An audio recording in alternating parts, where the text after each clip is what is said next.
How you doing, Howdy. fellas? Good. How's everything going? Good. Great. Yeah. What are you guys doing? Working for BlazeTV, gonna do a stand-up out here about the policy change for protesting out here. Okay. Well, you really can't film out here On a public street. On a public street? The press doesn't have the freedom of speech or freedom of press to do so? The Chicago police told us we were not allowed to be filming on a public street outside the mayor's house.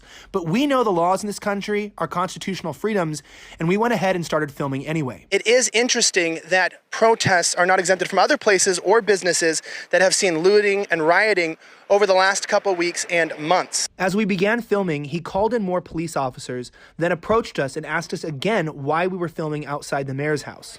So what's your whole purpose for being here?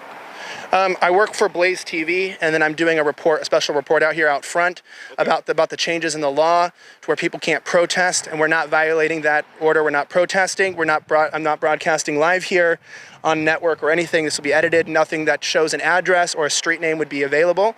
So I don't think I'm violating any privacy laws at all. And I'm just trying to do the report, some stand-up, some commentary, etc. for the network. The police officers then blocked off the pathway and would not let us near the mayor's house. I clarified to him that we had no bad intentions and asked him what laws we were breaking. He then told us that we were posing a threat. Yes, the free press is posing a threat to the mayor. I'm just trying to understand what we're doing that's violating any law or problem by reporting here currently. That's all I'm trying to understand. Well, I'm just trying to let you know we're security here for the house, and anybody that's not a part of the house, we have to figure out what's going on. That's all it is. We're not making this into anything else. I mean, you guys were recording down there, now you're coming down here. I mean, the closer you get to the house, it feels like a threat. How are we posing a threat? I was respectful, even offered for him to check our bags, which is being generous to make sure that we had no weapons.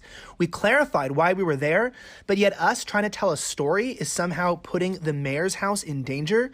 What has happened to journalism in 2020? But can I ask you a question then?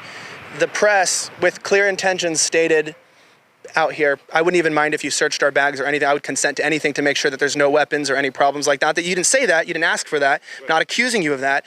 But the fact that we've stated our position, we're with a network, a national network, we're here reporting.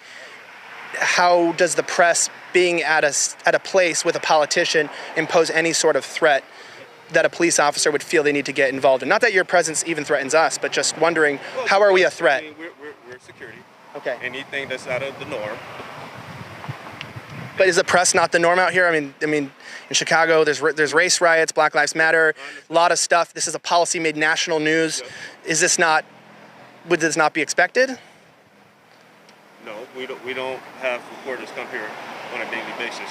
A lot of reporters suck. That's why they don't actually go to the source. But the thing is, when reporters do come, they keep a distance away from the house. For a mayor that sides with Black Lives Matter, an organization that wants to defund the police, I just find it funny that she uses the Chicago police as her private security to not only kick out protesters, but to kick out the press from actually trying to tell the true story of her hypocrisy and the hypocrisy in general of leaders that are failing our large cities. This is Elijah Schaffer of Slightly Offensive reporting in for BlazeTV.